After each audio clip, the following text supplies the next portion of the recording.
Prahara Tuban.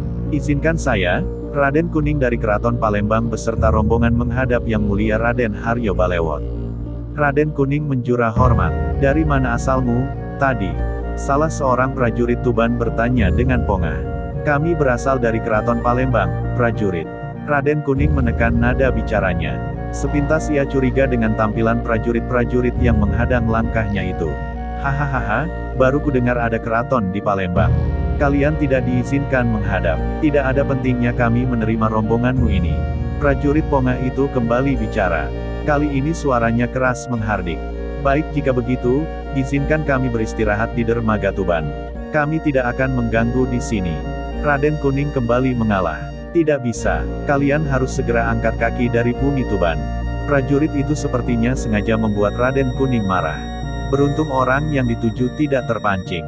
Dengan memberi hormat, Raden Kuning kembali ke kapal Jung dan memerintahkan nahoda meninggalkan pelabuhan Tuban. Angkat sau. Kita tidak diterima di sini.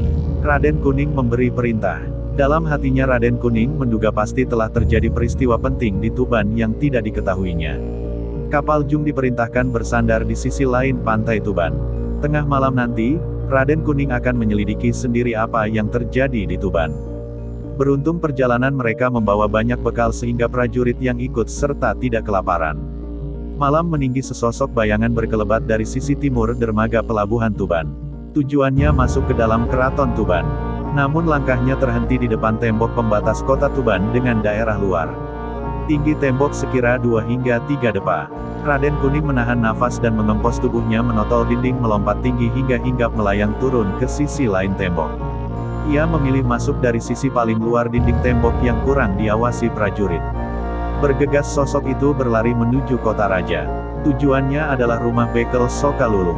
Ya, pria itu adalah Raden Kuning. Tiba di tujuan, ia menyelidik dulu ke sekitar rumah. Setelah ia yakin, Raden Kuning mengetuk pintu belakang rumah. Ia tidak berani bertamu dari depan karena khawatir ada mata yang melihat.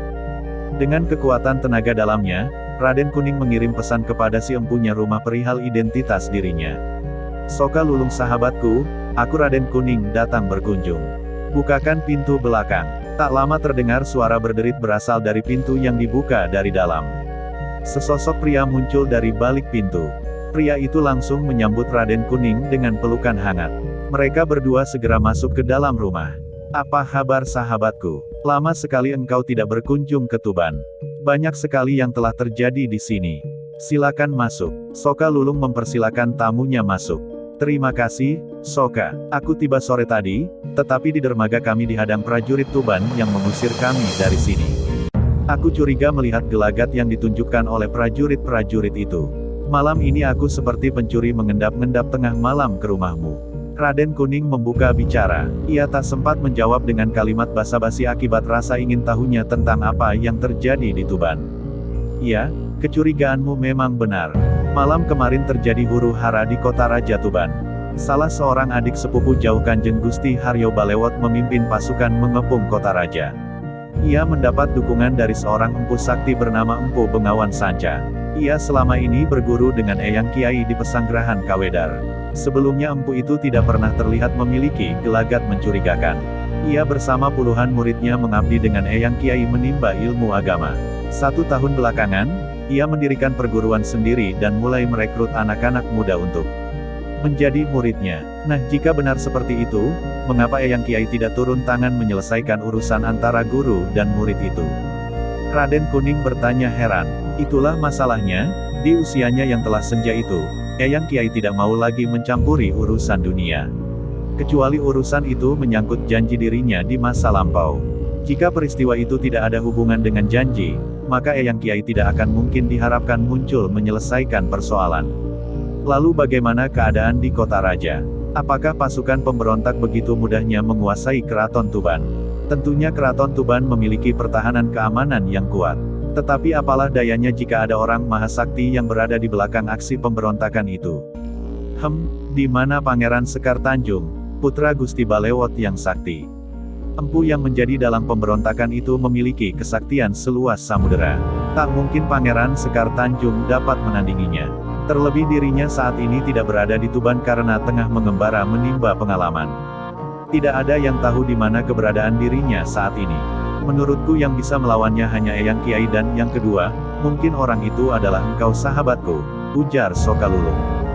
Jadi peristiwa pemberontakan itu berhasil menguasai kota raja.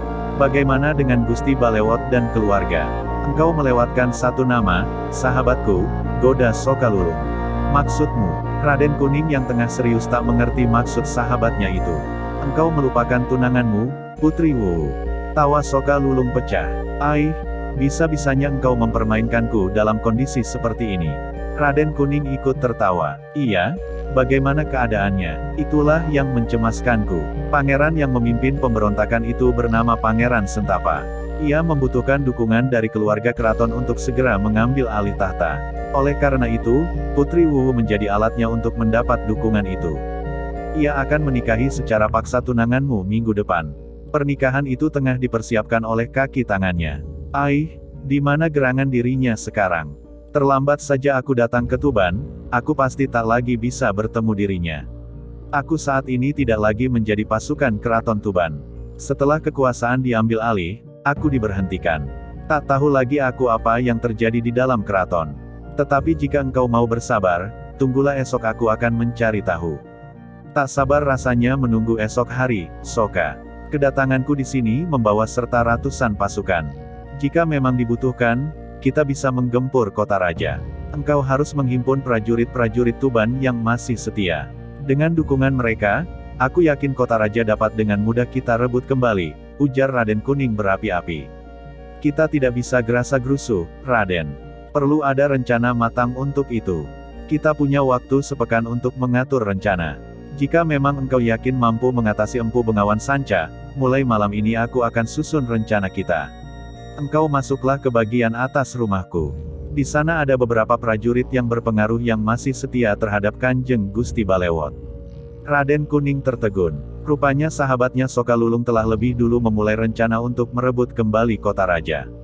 Kedatangan Raden Kuning justru menambah semangat Sokalulung untuk meneruskan aksinya.